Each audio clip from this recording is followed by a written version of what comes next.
فلسطین کو اقوام متحدہ کی مستقل رکنیت دینے کی قرارداد پر سلامتی کونسل میں ووٹنگ۔ امریکہ نے فلسطین کی مستقل رکنیت کی درخواست کو ویٹو کر دیا۔ سلامتی کونسل کے 12 رکنی ممالک نے قرارداد کی حمایت کی، 2 نے ووٹنگ میں حصہ نہیں لیا۔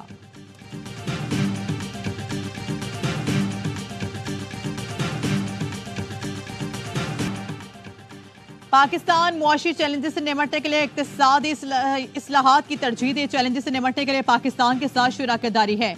امریکی محکمہ خارجہ کے نائب ترجمان ویرانت پٹیل کی پریس بریفنگ۔ کہا پاکستانی وزیر خزانہ نے محکمہ خارجہ کے اعلی عہدیداروں سے ملاقات کی۔ پاکستان متعدد شعبوں میں ایک اہم شراکت دار ہے۔ سعودی وزیر خارجہ کے دورے پاکستان اور ایرانی صدر کے ممکنہ دورے پاکستان پر سوال کے جواب میں ویرانت پٹیل کا کہنا تھا، ان دوروں پر بیان ان ممالک کی لیڈرشپ پر چھوڑتا ہوں۔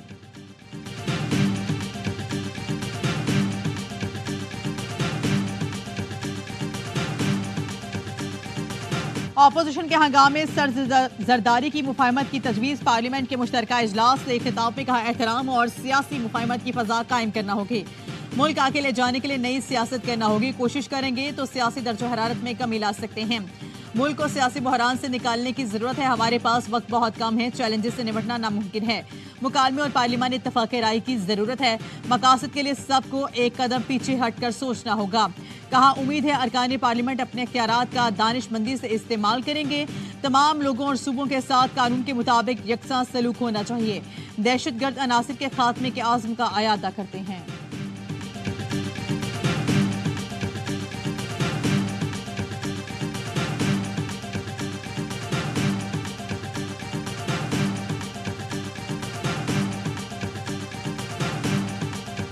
پارلیمنٹ کا مشترکہ اجلاس، صدر کے خطاب کے دوران اپوزیشن کا شور شرابہ۔ 23 منٹ کے خطاب کے دوران اپوزیشن کے نعرے بازی مسلسل جاری رہی۔ پارلیمان باجوڑ سیٹوں سے گونجتے رہی۔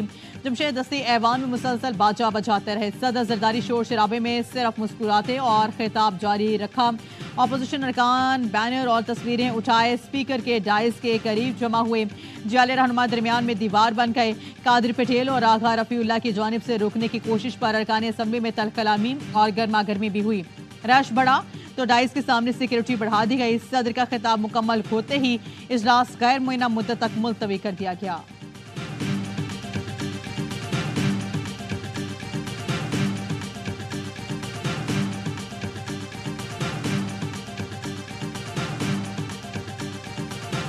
آج یہاں پہ ایک انلیگل صدر کا خطاب آپ نے سنا اور بحیثیت اپوزیشن لیڈر میں اٹھا اور پوائنٹ آف آرڈر ریز کرنے کی کوشش کی اور بدقسمتی کے ساتھ اسپیکر قومی اسمبلی نے اجازت نہیں دی۔ ایوان میں غیر قانونی صدر نے خطاب کیا۔ اپوزیشن لیڈر عمر ایوب کا کہنا ہے کہ قانون کی دھجیاں اڑائی جا رہی ہیں۔ قانون ہے، جس وقت اپوزیشن لیڈر اٹھے گا اسے فلور دیا جائے گا۔ آصف علی زرداری نے بحیثیت صدر پیپلز پارٹی سے استعفیٰ نہیں دیا۔ بیرسٹر گوہر نے کہا ہم نے زرداری کو 21 صوبوں کے احتجاج کی سلامی پیش کی، زرداری کو مجبور کیا، انہوں نے اپنی تقریر ادھوری چھوڑی۔ یہ لوگ عہدے بانٹتے ہیں، آئین اور قانون کے دائرے میں اپنی ذمہ داری پوری کریں گے۔ بانیہ پی ٹی آئی کا شیر افضل مروت کے بیان سے اظہار لاتعلقی۔ ڈیالہ جیل میں ملاقات کے بعد مزمل اسلم نے میڈیا کو بتایا بانیہ پی ٹی آئی سعودی عرب سے متعلق دیے گئے بیان کا علم نہیں تھا۔ بولے پی ٹی آئی دور میں سعودی عرب نے $2 ارب دیے، سعودی عرب خلاف ہوتا تو سرمایہ کاری کیوں کرتا۔ سربراہ سنی اتحاد حامد رضا بولے بانیہ پی ٹی آئی نے واضح کیا حکومت کے خاتمے میں سعودی عرب کا کوئی ہاتھ نہیں تھا۔ ترجمان رؤف حسن نے کہا جدوجہد کا آخری دور شروع ہو گیا ہے، عنقریب ہر ادارے کی طرف سے مثبت اشارے آئیں گے۔ بانیہ پی ٹی آئی دوبارہ وزیر اعظم بننے جا رہے ہیں۔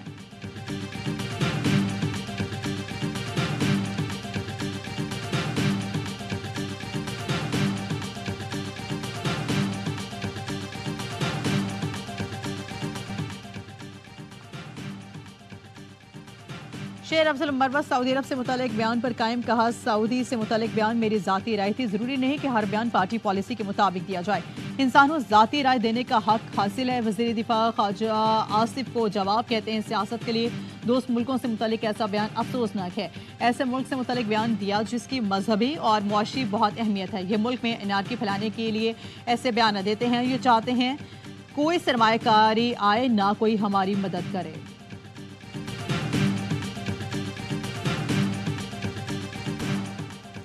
دور سعودی عرب سرمایہ کاری تجارتی اور اسٹریٹجک شراکت داری کے نئے دور کا آغاز ہے۔ سعودی ولی عہد شہزادہ محمد بن سلمان کے بے حد شکر گزار ہیں۔ وزیر اعظم شہباز شریف کہتے ہیں سعودی سرمایہ کاری سے منصوبوں کی تکمیل کی خود نگرانی کروں گا۔ بین الاقوامی سرمایہ کاری کے منصوبوں کے حوالے سے کسی قسم کی لاپرواہی قبول نہیں، فرسودہ طریقہ کار اور سرخ پیتا بالکل نہیں چلے گا۔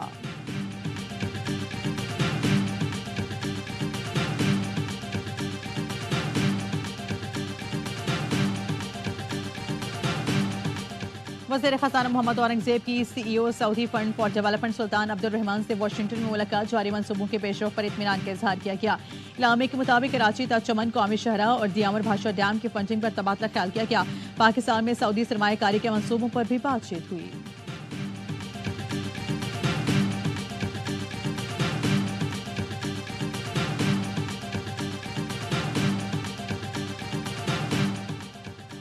سعودی عرب پاکستان میں بیرک گولڈ کارپوریشن کے معاہدے کے قریب پہنچ گیا۔ بلومبرگ کے مطابق سعودی کمپنی پاکستانی مائننگ سیکٹر میں $1 ارب کی سرمایہ کاری کرے گا۔ وزیر خزانہ محمد اورنگزیب نے بلومبرگ کو انٹرویو میں کہا سعودی کمپنی پاکستان مائننگ سیکٹر میں مزید سرمایہ کاری کرنا چاہتی ہے۔ سرمایہ کاری کا اعلان جلد متوقع ہے۔ وفاقی وزیر خزانہ محمد اورنگزیب کی موڈیز انویسٹر سروس کے ساتھ میٹنگ اقتصادی اشاریوں سے متعلق آگاہ کیا۔ اعلامیے کے مطابق وزیر خزانہ نے کہا IMF اسٹینڈ بائی ایگریمنٹ میں معاشی استحکام حاصل کیا۔ ٹیکس اصلاحات، توانائی و نجکاری سمیت اہم ترجیحات پر نظر ہے۔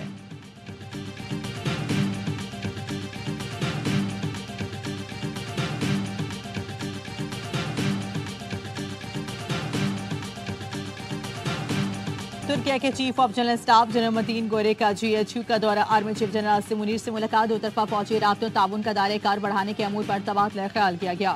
علاقائی امن و استحکام کو فروغ دینے پر بات چیت، آرمی چیف کی مسلح افواج کے درمیان فوجی تعاون کو فروغ دینے کی ضرورت پر زور۔ ترک مہمان کو گارڈ آف آنر پیش کیا گیا، یادگار شہدا پر پھول بھی رکھے۔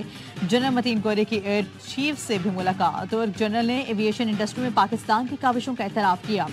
جنرل متین نے ایئر ہیڈ کوارٹرز میں تکنیکی انفراسٹرکچر کا معائنہ بھی کیا۔ حافظ نعیم الرحمان جماعت اسلامی پاکستان کے چھٹے امیر بن گئے، منصورہ تقریب میں امارات کے حلف اٹھاتے ہوئے آپ دیدہ ہو گئے۔ تقریب سے خطاب میں حکومت کے خلاف جلد تحریک شروع کرنے کا اعلان کر دیا، کہا فارم 47 والے پاکستان کی قیادت کے اہل نہیں، زبردستی مسلط کیے گئے ووٹوں کو تبدیل کرنے والے ہمارے حکمران نہیں ہو سکتے۔ امیر جماعت اسلامی 21 اپریل کو آئندہ کے لاہ عمل کا اعلان کریں گے۔